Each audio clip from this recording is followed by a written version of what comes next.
Summer டைமில் நம்ம எல்லாம் விரும்பி குடிக்கிற ரோஸ் மில்க் ரெசிபி தான் பார்க்க போகிறோம். நான் ரோஸ் சர்பத் எசன்ஸ் வச்சு தான் பண்ணியிருக்கேன். இந்த ரெசிபி ரோஸ் சர்பத் எசன்ஸ் வச்சு ட்ரை பண்ணி பாருங்கள், நல்லா டேஸ்ட்டாக இருக்கும். இப்போ வாங்க பார்க்கலாம்.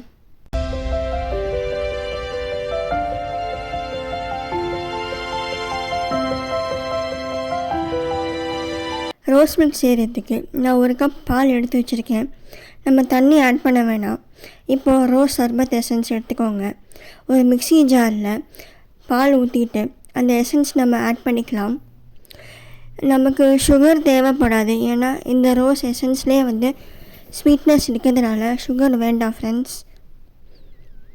சுகரும் நீங்கள் ஆட் பண்ணிங்கன்னா அப்புறம் இனிப்பு ரொம்ப ஜாஸ்தியாக போயிடும். இப்போ நம்ம ஒரு 1 மினிட் கிட்ட இதை நல்லா மிக்சியில் பிளெண்ட் பண்ணிக்கலாம்.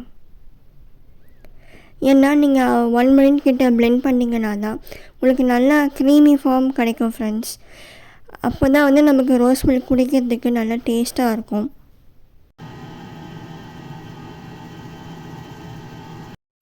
இப்போ நல்லா 1 மினிட் கிட்ட நம்ம அரைச்சாச்சு. ஒரு டம்ளரில் எடுத்து ஊற்றிக்கலாம்.